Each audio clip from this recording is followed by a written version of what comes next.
ketika aku cerita bahwa ada Lulu di depan, tapi Lulu sedikit tidak boleh masuk karena usianya masih di bawah 13 tahun. Lulu nampak sedih, dia ingin sekali tetap papa. Jadi papa harus tetap hidup, papa harus berjuang melalui ini. Kalau enggak, nanti lo gak akan bisa lagi tetap papa. Dan realitanya menetes air mata. Jadi di dalam ketidaksadaran air mengalir di ujung matanya sih, dan betul memang ada tisu di situ. Tapi masih sedikit saat itu sebenarnya untuk peralat tubuhnya berpengaruh tabel.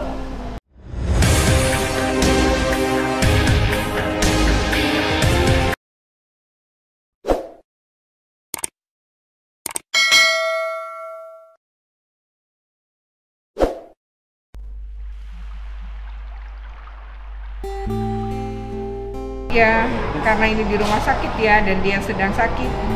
Sebenarnya aku dengan Mas Win itu menikah 28 tahun ya. Jadi sepanjang 28 tahun itu dia nggak pernah sakit. Jadi dia sakit itu cuma 2 kali. Yang pertama adalah dia kena COVID-19. Itu pada bulan Desember 2020. Dia sempat dirawat selama 7 hari. Tapi kemudian dia juga pulih kembali dengan cepat. Yang kedua adalah ini, dan menurutku ini adalah sakit dia yang cukup parah ya. Cukup parah itu ya betul-betul parah karena dia sampai tidak sadarkan diri. Jadi sepanjang pernikahan yang sering sakit itu sebenarnya aku lah. Ya selain melahirkan, pernah masuk rumah sakit itu kan pasti melahirkan 3 anak. Aku masih sakit untuk beberapa penyakit lah ya, misalnya ketika demam berdarah, ketika aku punya sakit yang ya memang harus dirawat gitu, diare waktu itu aja sih ya. Tapi kalau Mas Win ini hampir nggak pernah, mau ada demam berdarah, mau ada di musimnya apa, dia terhitung kuat. Nah dia juga olahraga, dia rutin olahraga, seminggu bisa 2-3 kali. Dia orang yang jaga makanan, senang sayur, senang buah. Dan dia tiap hari itu bikin jeruk nipis ya. Jeruk nipis diperes, kasih air hangat. Dan dia juga bikinin aku gitu loh. Jadi aku gak akan minum air jeruk nipis tuh kalau nggak dia yang meres sebenarnya. Jadi ketika dia nggak ada, maksudnya di dalam keadaan nggak berdaya, memang banyak hal gitu yang aku merasa kehilangan.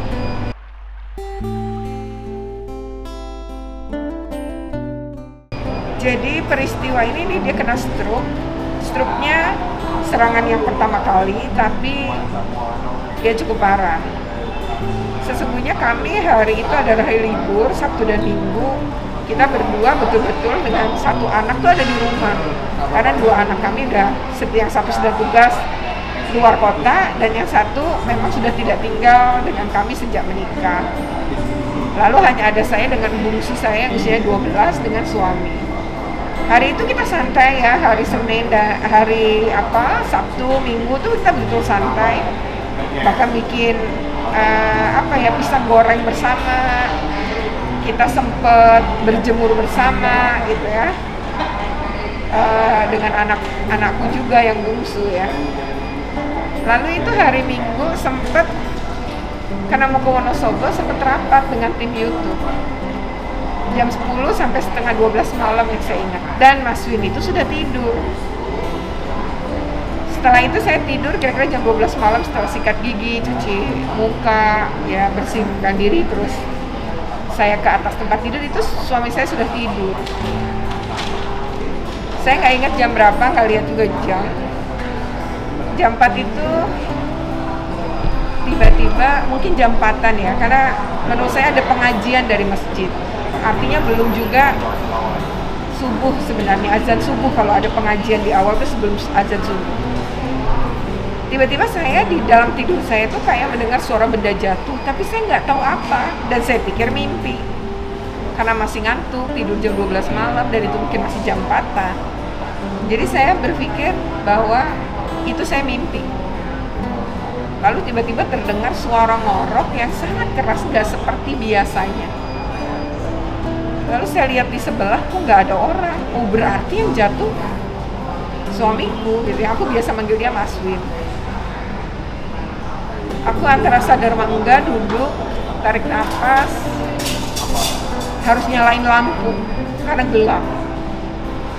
Ketika nyalakan lampu, ternyata Mas Win itu sudah tergeletak di bawah lantai dalam posisi duduk, menyandar lemari dengan tempat tidur kami. Karena tempat tidur kami cukup tinggi. Ketika itu dia dalam keadaan tertidur dengan yang ngorok, mengeluarkan suara ngorok yang kencang. Saya coba bangunkan, kenapa di bawah? Dia bangun, tapi dia bicara yang saya nggak paham. Tampaknya dia mulai kehilangan suaranya. Saya mencoba bilang sama dia, apa mau saya angkat ke atas tempat tidur? Dia ngangguk, artinya masih bisa komunikasi. Tapi saya ternyata nggak sanggup ngangkat.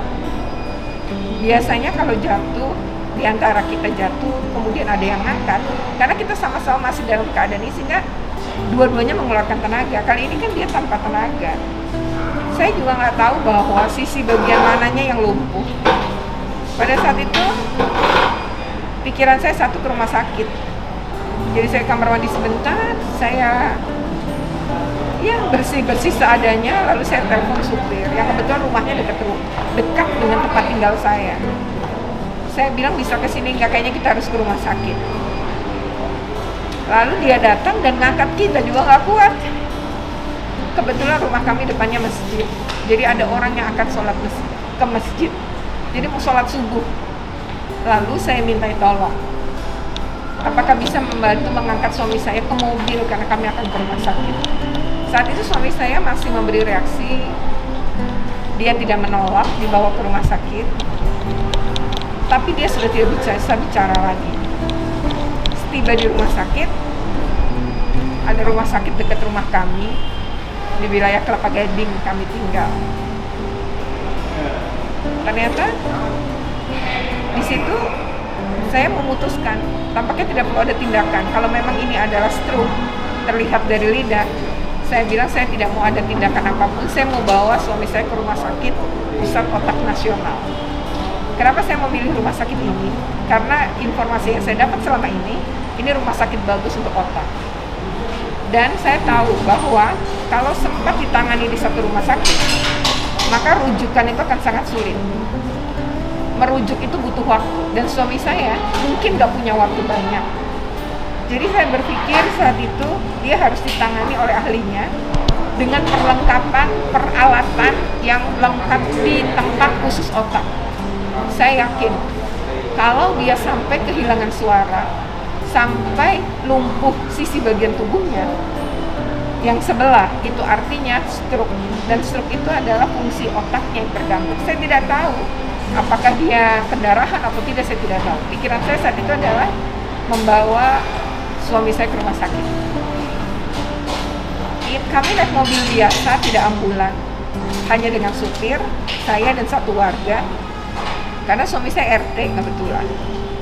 Setiba di rumah sakit sini langsung dapat pertolongan. Cepat sekali, profesional menurut saya. Dan dalam waktu singkat ketahuan bahwa suami saya mengalami pendarahan otak.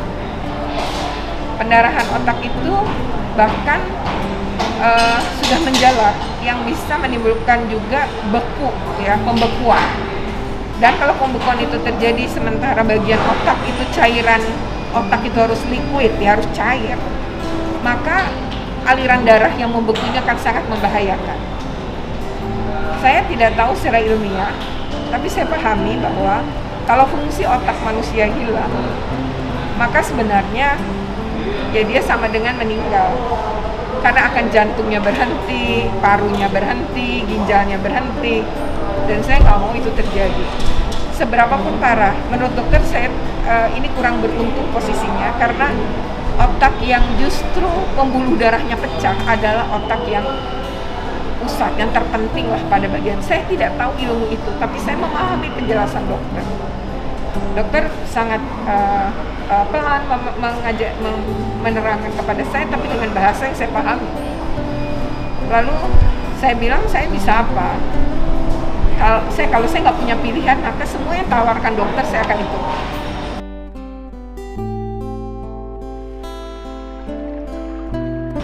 Setelah CT scan semua udah diketahui sampai toraksnya, segalanya, saya baru sadar bahwa suami saya kondisinya parah. Dan betul jam 10.15 saya ingat betul dia koma.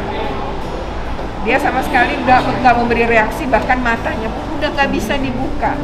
Bukan dibuka oleh dia, tapi dibuka oleh dokter pun udah nggak bisa. Pada saat itu saya berpikir nggak ada yang bisa saya lakukan kecuali berdoa dan menyerahkan semua proses pengobatan pada dokter. Mungkin sekitar saya punya WA yang begitu banyak. Rupanya suami saya orang baik. Banyak orang yang menyukai. Jadi handphonenya dia itu ketika tidak saya buka berjam-jam dari pagi sampai sore, ada 1.800 pesan yang isinya doa. Lalu ternyata saya juga baru tahu kalau teman-teman suami saya satu kantornya berdoa jam 13 secara bersama-sama. Mereka kirim undangan, berdoa bersama-sama lewat Zoom. Saya pikir itu bentuk perhatian ya. Dan saya percaya dia orang baik. Ternyata RT saya, RW, semua orang di lingkungan saya juga mendoakan dia. Saya menyadari bahwa dia orang baik. Dia pun baik sama saya. 28 tahun pernikahan kami, dia tidak pernah mementingkan dirinya. Dia selalu mementingkan kepentingan saya. Bahkan mungkin dia punya obsesi, punya keinginan, tapi dia nggak pernah lakukan. Dia selalu mendahulukan kepentingan dan keinginan saya. Dia tidak pernah yang namanya meragukan apapun yang saya ceritakan. Dia mempercayai saya merasakan dia mencintai saya, bahkan tanpa tapi. Dia terima saya apa adanya. Dan memang dia baik. Jadi sepanjang pernikahan kami jarang, hampir nggak pernah kayaknya ada pertengkaran hebat di antara kami. Kami selalu menyelesaikan permasalahan dengan baik. Kami tidak pernah ngeributin uang. Kami selalu, apa saja kami selesaikan bersama. Jadi nyaris dalam hidup saya dan dia 28 tahun, kita kan nggak pernah ribut besar. Mungkin kalau ribut lah namanya suami istri, pasti ada pertengkaran. Tapi hampir tidak pernah satu kali pun dia membentak saya, menyakiti saya, atau berbuat hal-hal apalagi memukul, nggak pernah. Kepada anak-anak kami juga. Jadi saya percaya bahwa laki-laki yang menghargai perempuan, biasanya dia pun akan memperlakukan orang lain biasanya akan memperlakukan anak-anaknya juga dengan baik. Dan laki-laki yang menghargai perempuan dan memperlakukan istrinya maupun anaknya dengan baik, ya dia biasanya orang yang baik. Jadi orang yang baik dan orang yang bahagia baru bisa melakukan itu semua. Dan saya percaya dia orang baik. Dan ketika dia sakit, saya ngerasa semua orang yang pernah dia baikin tuh ngomong. Sampai Pak RW saya bilang, dia warga yang gampang sekali saya mintain tolong. Dia ketua RT dan warganya pun kehilangan gitu. Mereka merasa harus berdoa, ini harus sembuh, Pak Win harus sembuh. Bagi saya itu adalah perhatian yang saya sendiri luar biasa ya. Saya tuh posting di FB mungkin sering, tapi baru kali ini saya posting di FB hampir 400 orang yang menanggapi, like, dan lebih dari 400 orang mendoakan. Jadi menurut saya dia memang memberi energi positif. Tapi kembali kepada peristiwa dia koma, dokter memutuskan memberi obat. Ada obat yang akan dimasukkan ke tubuhnya, yang makanya ditanya apakah suami saya alergi atau tidak karena obat ini tampaknya cukup keras. Saya tidak tahu obat apa, tapi saya percaya pada dokter. Dan ternyata saya juga percaya pada kekuatan doa karena saya sempat memanggil anak-anak saya untuk ke rumah sakit. Barangkali ini hari terakhir. Saya nggak tahu karena suami saya betul-betul udah nggak bisa buka mata, udah betul-betul kondisinya koma. Saat itu saya berpikir jangan-jangan ini terakhir suami saya bertemu anak-anaknya atau anak saya bertemu bapaknya dalam kondisi yang masih bisa dilihat secara jasad karena masih bernyawa. Jadi saya datang dan saya sudah berserah diri, saya sudah bicara sama anak saya apapun yang terjadi kita harus menerima. Dan percayalah bahwa kita nggak mungkin dikasih ujian sama Tuhan melampaui apa yang kita mampu. Ternyata kekuatan doa orang-orang itu memberikan pengaruh, saya percaya itu. Doanya besar-besaran dan dia banyak grup dan hampir semua grup mendoakan dia. Bahkan beberapa telepon, menjapri saya secara khusus, menanyakan kabarnya, walau mungkin saya tidak bisa menjawab satu-satu. Saya sendiri terus bicara sama dia walau dia koma. Saya terus menepuk-nepuk tangannya, menepuk dadanya, terus bicara, menceritakan apa yang pernah kami lalui bersama. Ternyata pukul 13, dia mulai membuka matanya. Memang tatapannya tidak jelas ke arah mana, tapi dia mulai bisa membuka mata. Dan ternyata tiba-tiba tangan kirinya dia angkat. Dan dia kebetulan dapat bantuan pernafasan seperti orang kena COVID ya sebenarnya, karena paru-parunya fungsinya menurun. Itu mau dia lepas karena dia mungkin merasa nggak enak. Saya segera memberitahu tim medis dan ternyata betul terjadi kenaikan. Angka-angka yang ditunjukkan dari hasil pantauan tim medis juga demikian. Karena dokter bilang, kalau kondisinya tidak membaik, kami tidak mungkin mengoperasi. Jadi operasi itu adalah pemasangan implan pada bagian telinga, bawah telinga. Jadi kepalanya akan dibelah tentunya. Memasang implan itu seperti selah mungkin. Akan masuk dari belakang telinga ini hingga terus ke bagian perut di bawah pusat, masih di bawahnya pusat. Dan alat ini akan terpasang seumur hidup di tubuhnya. Ini adalah upaya untuk mengatasi kebekuan darah pada otak, penyumbatan tadi. Jadi agar otak bisa berfungsi lagi, cairan tetap harus liquid tadi. Kira-kira begitu menurut dokter, saya tidak tahu persis. Kalau saya salah ya, itu kesalahan saya, bukan kesalahan dokter yang menjelaskan. Secara prinsip adalah isi kepalanya itu, otaknya itu harus liquid, jadi cairannya itu harus tetap ada di cairan otak tadi. Jadi nggak mungkin mengambil beku-bekunya darah, itu adalah resiko yang lebih berat. Jadi caranya adalah mengeluarkan. Itu aja yang saya paham. Dan saya bilang sama dokter, saya nggak punya pilihan. Jadi lakukan apa saja. Kalau medis memang merasa bahwa itu adalah jalan, lakukan aja. Saya rasa apapun yang terjadi, kalaupun tim dokter gagal, kita sudah pernah berusaha. Maka dijadwalkanlah operasi pukul 16. Tapi ternyata dimundurkan 22. Ternyata saya kaget lagi, jam 19 harus masuk. Operasi 2 jam. Saya menunggu dan 2 jam kira-kira selesai. Operasinya lancar, saya belum bisa ketemu malam itu. Dia masuk ruang ICU. Tadi pagi saya mendapat kabar dari dokter. Setelah operasi tadi malam, ternyata dia mulai sadar. Bahkan dia bisa bicara. Jadi dokter akan memindahkan dari ruang ICU ke ruang NICU namanya. Mungkin lebih bawah dari ICU. Sepanjang hidup saya kayaknya nggak pernah dengar ICU dan itu tadi, sehingga maksud saya tidak pernah ada keluarga saya mengalami itu. Sehingga itu memang asing bagi saya. Jadi waktu masuk, saya nggak bisa ngelihat, apalagi lagi COVID begini, pandemi, kita nggak bisa. Jadi dia sudah sadar tadi pagi, membuka mata dan sempat ditanya dokter. Jadi dokter tanya, ya entah dokter entah suster, pokoknya yang menceritakan adalah tenaga medis di rumah sakit ini. Bu, Bapak sudah sadar dari biusnya, bahkan Bapak sudah bisa membuka mata. Dan ketika kami tanya, Bapak lagi di mana? Dia menjawab rumah sakit. Artinya fungsi otaknya mulai membaik. Itu yang terjadi dan ini hari kedua, ini sore hari akan dipindahkan ke NICU nanti. saya pasti dikabari dokter. Tapi saya bersyukur bahwa meskipun masih sama-sama di ruang intensif, tapi setidaknya kondisi dia sudah mulai lebih baik. Tentu saya berharap dia sembuh. Walau pasti tidak seperti sedia kala.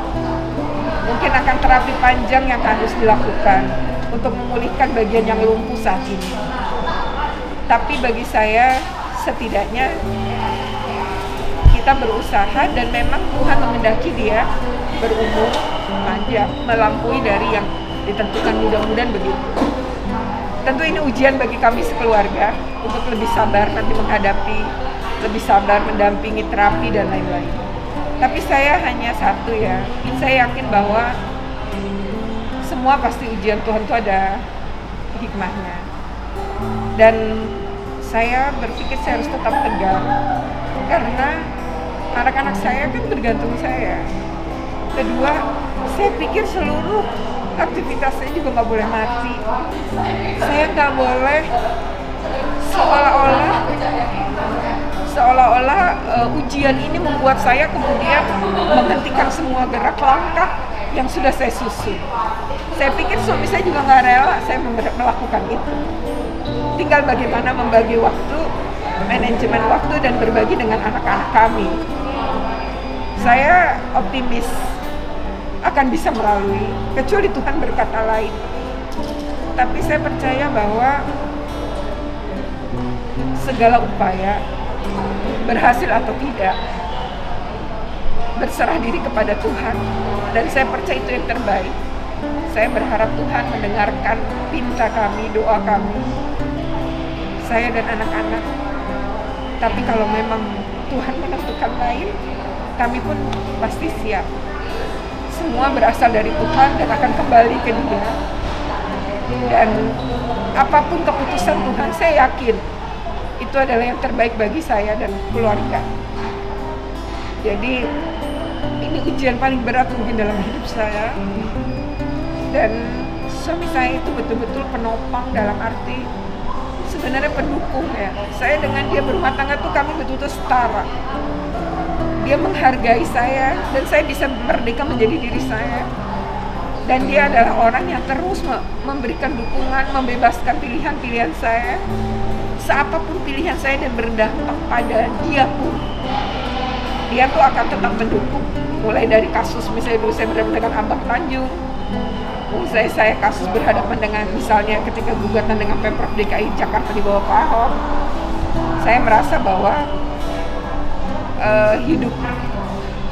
dalam hidup saya, mungkin saya nggak bisa begini kalau saya tidak punya suami dia. Saya merasa bahwa pencapaian saya hari ini karena saya punya suami yang baik, yang mendukung dan mengerti potensi saya, dan juga mengerti banget apa keinginan saya dan apa yang membahagiakan saya. Dia itu hanya menginginkan tampaknya kebahagiaan saya dan anak-anak. Sampai dia mungkin selama ini dia tuh sebenarnya sudah sakit, tapi tidak dia rasakan. Ya, jadi mungkin ini juga bagi para pendengar, hati-hati dengan penyakit ya, baik kita usia udah 50 ke atas, usia 55. Harus hati-hati sama pola hidup, makan. Kalau ngerasa pusing dan lain-lain itu mestinya segera berobat.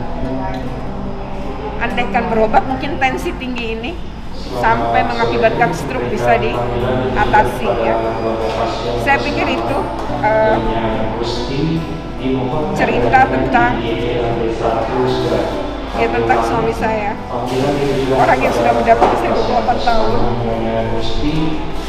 dan orang yang saya yakin dia sangat mencintai saya dan anak-anak saya. Kira-kira seperti itu.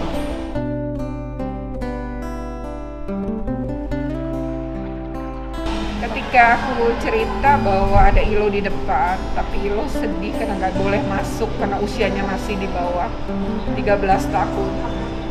Ilo nampak sedih, dia pingin sekali ketemu Papa. Jadi Papa harus tetap hidup, Papa harus berjuang melalui ini. Kalau enggak, nanti Ilo nggak pernah bisa lagi ketemu Papa. Dan ternyata dia meneteskan air mata gitu. Jadi dalam ketidaksadarannya air itu mengalir ya di ujung-ujung matanya sih, dan kebetulan memang ada tisu di situ. Kami masih di IGD saat itu sebenarnya, tapi tubuhnya penuh dengan kabel, berbagai macam peralatan, apa kabel-kabel entah apa lagi saya nggak tahu dipasang begitu banyak. Jadi saya bilang sama dia seperti itu dan dia menangis. Menurut saya dia mendengar, atau saya nggak tahu kenapa gitu, tapi saya mendengar, seolah-olah dia mendengar ketika saya bercerita tentang ILO gitu ya. Mungkin ya yang paling saya ingat sebenarnya itu ya. Yang lain saya mencoba megang tangan dia ketika dia sudah mulai membaik ya, di atas jam 1 siang itu dia mulai bisa menggenggam tangan. Jadi ketika dipegang tangan sebelah kanan itu, karena yang mengalami kelumpuhan semua kiri, dia sudah bisa mencengkeram. Dan ketika mau masuk ke ruang operasi, kebetulan berdoa dulu. Jadi pas berdoa, saya sambil megang tangannya dan saya membaca doa. Ternyata dia meremas kencang tangan saya. Tampaknya dia punya rasa takut juga untuk memasuki ruang operasi ya. Karena saya menceritakan apa yang dilakukan dokter untuk dia. Tampaknya dia mungkin entah dia cemas atau apa, dia sempat menggenggam begitu kencang tangan saya, dia gak dilepasin gitu cukup lama. Sampai saya harus bicara bahwa semua akan baik-baik, ini adalah proses yang dilalui. Barangkali ini bisa menjadi penyembuh lewat tangan-tangan dokter. Inilah Tuhan memberikan kesembuhan. Jadi saya mencoba bicara seperti itu ya. Itu aja sih yang saya ingat ketika situasinya dia dalam kondisi yang sangat kritis ya. Aku sih nggak tahu ya, karena belum boleh ketemu, karena ICU ya, di ICU kan beda. Sampai hari ini sampai jam ini masih di ICU. Tapi tadi saya sudah menandatangani surat pemindahan dari ruang ICU ke ruang NICU. Nah nanti saya tunggu habis maghrib ya, barangkali pemindahan dilakukan pada jam itu. Ya saya masih nunggu aja. Kalaupun dipindahkan ke NICU kan artinya kondisi dia membaik. Ya mudah-mudahan pasti NICU menjadi lebih membaik lagi sehingga bisa dirawat di ruang rawat biasa. Mungkin kalau di ruang rawat biasa baru saya bisa ketemu. Kalau sekarang memang sulit ya, ketat sekali, dan saya memahami ini lagi pandemi COVID-19. Jadi tidak sembarangan, saya rasa penting karena orang-orang yang dirawat kan orang-orang dalam kondisi kesehatan yang imunnya turun habis-habisan kan. Jadi tentu dia harus dilindungi, kalau terkena COVID lebih bahaya lagi. Audi, menantuku juga, Enda sudah datang. Iya, Ulfi aja yang belum ya, Ilo udah tapi kan nggak bisa masuk. Kalau adiknya Mas Win udah ya, adik Mas Win yang bungsu Anto. Tapi kalau keluarga yang lain kami paham ya, sedang pandemi. Tapi dari kemarin sudah ada yang nengok sih ya. Ada warga, akhirnya bisa masuk hanya Pak RW nemuin saya. Lalu ada teman kuliahnya kemarin juga nengok. Lalu ada teman-teman kantornya yang tadi datang ya untuk memberi dukungan sebenarnya kepada saya ya, karena kalau kapal perempuan ini termasuk ke keluarganya bagus ya. Jadi kami sekeluarga ini orang yang sukanya nginep di hotel mewah, sukanya ya begitulah hobi kita gitu. Walaupun hotelnya di Jakarta, di Bogor, di Tangerang, di Kerawang, pokoknya pilih yang mewah gitu. Biasanya kita ambil junior suite yang kita bisa sekeluarga.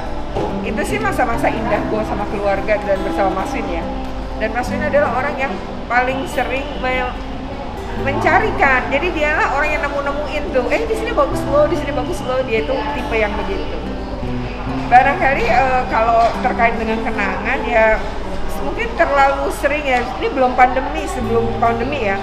Hampir sebulan itu ya minimal sekali lah kita nginep di hotel mewah berapa hari gitu. Dan aku ingin ngajarin sebenarnya ke anak-anakku ya, budaya untuk nggak norak gitu terhadap sesuatu. Jadi makan yang enak di tempat yang mahal, nggak apa-apa sekali-sekali. Kamu kerja buat apa sih?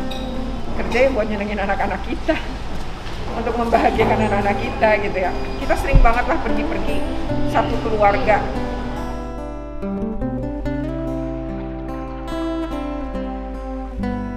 Nah, mungkin kenangan yang paling indah ya pas kita keluar negeri bersama-sama. Biasanya kan masih keluar negeri ya kerjaan gitu ya, aku ya juga kerjaan. Nggak pernah kan karena kita bersekeluarga gitu. Jadi waktu itu yang bisa pergi kebetulan Maswin, aku dan Ilo. Kami ke Jepang selama seminggu. Kita kebetulan sedang ada salju kan kalau di Jepang. Jadi ngelihat di sana dan milihnya Jepang mungkin ya menyesuaikan dengan keuangan kita juga gitu ya, karena kita pergi bersama aja habisnya pasti udah berpuluh-puluh juta gitu. Dan belum lagi di sananya gitu dan lain-lain gitu ya. Tapi di situ aku sama Mas Win itu ngerasa mungkin itu kenangan yang paling aku ingatnya sih, itulah yang paling berkesan ya. Jadi kita seolah tuh cuma punya anak Ilo aja. Ilonya juga sudah mandiri ya, nggak bergantung pada kita, dan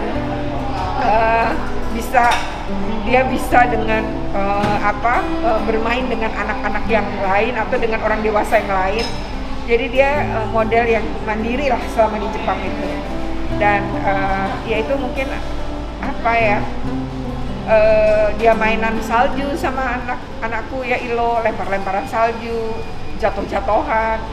Mungkin itu hal yang menurut gue sih dia terlihat paling bahagia ya. Dan anakku juga kelihatan sangat bahagia gitu, dan itu mungkin paling terkesan ya untukku.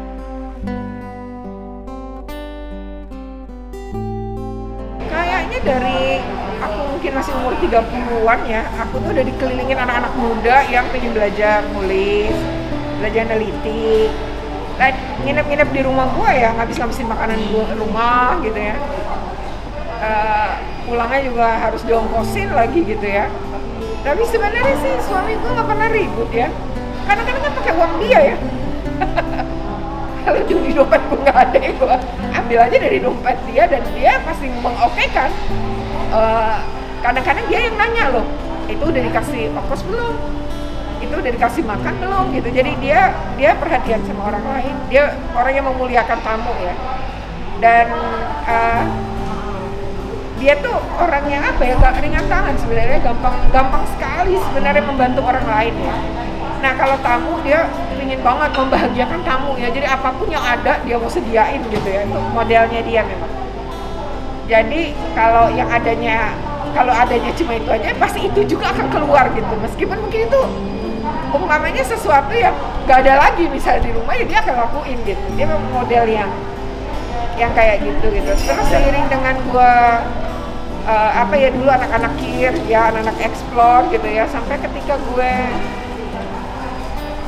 ketika udah usianya ini kan ada guru ya, jadi ada Federasi Serikat Guru Indonesia, ada Serikat Guru Jakarta, itu suka ngumpul juga di rumah dan dia menyambut, bahkan dia ikut repot sampai dia kontak, ini kayaknya kalau nggak seru kalau nggak ada organ tunggal, karena waktu itu kan belum pandemi loh ya. Jadi dia yang cari, dia mulai dengan dia yang nyanyi gitu ya. Dia senang nyanyi dan suaranya bagus gitu. Jauh lah sama gue tuh nggak bisa nyanyi, bisa pidato. Ya kira-kira begitu ya. Tapi Tuhan tuh memang menciptakan kita saling melengkapi ya. Tapi aku nggak pernah ngelarang-ngelarang dia nyanyi.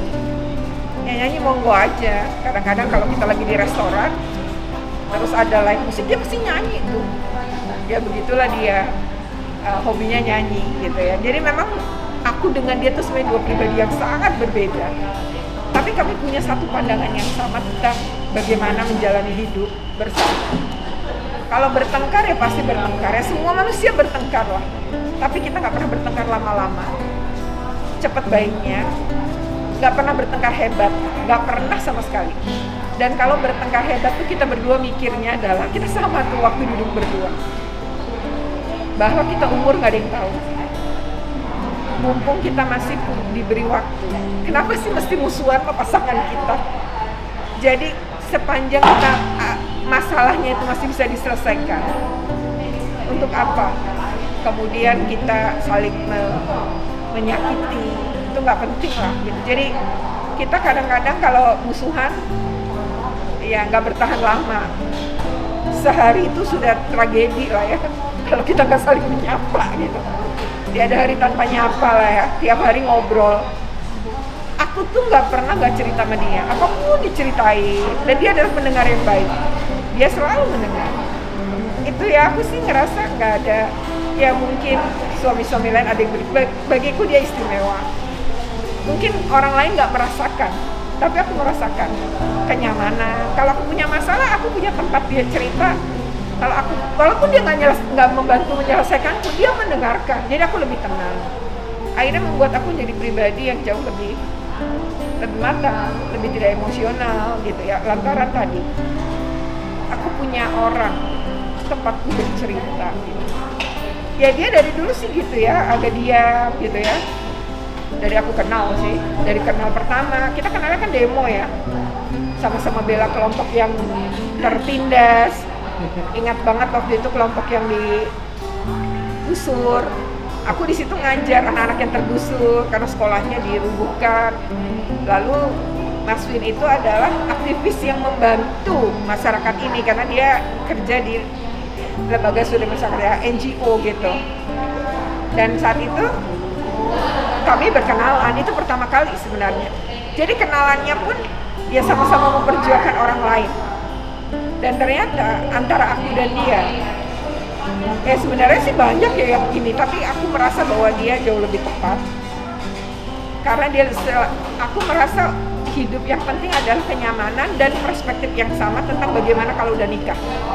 Tetap bekerja, tetap disupport, tetap didukung apapun yang diinginkan.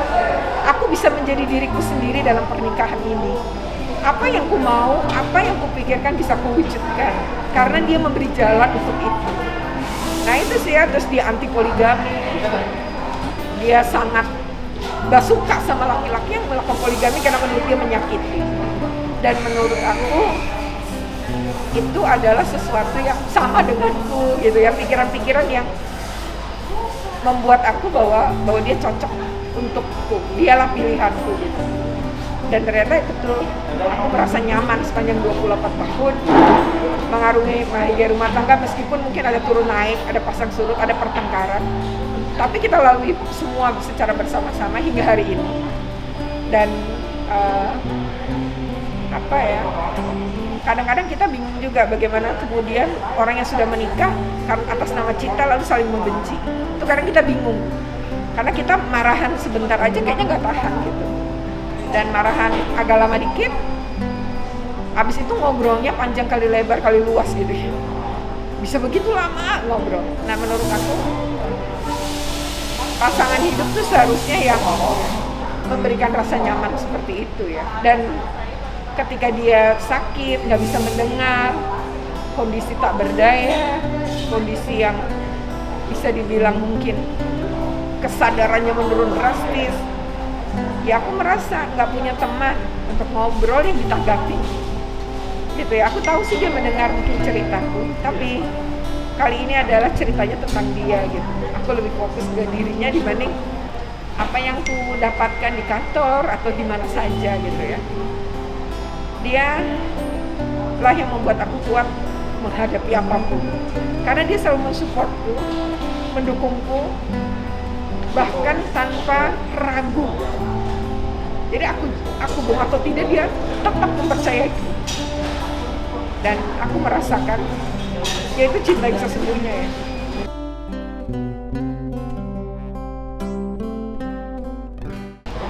Mas Win, mungkin Mas Win nggak dengar sekarang, tapi barangkali kalau nanti Mas Win pulih, Mas Win akan dengar. Harus sembuh, harus semangat. Banyak orang yang mencintaimu, ternyata banyak orang yang menyukaimu, banyak orang yang mendoakan, bukan hanya istri dan anak-anak gitu ya. Jadi tetap kuat melawan ujian ini atau menghadapi ujian ini. Percayalah bahwa Tuhan itu sedang menguji kita. Dan berapa kali Mas Win bilang, sabar aja, karena semua ujian itu udah ada jawabannya.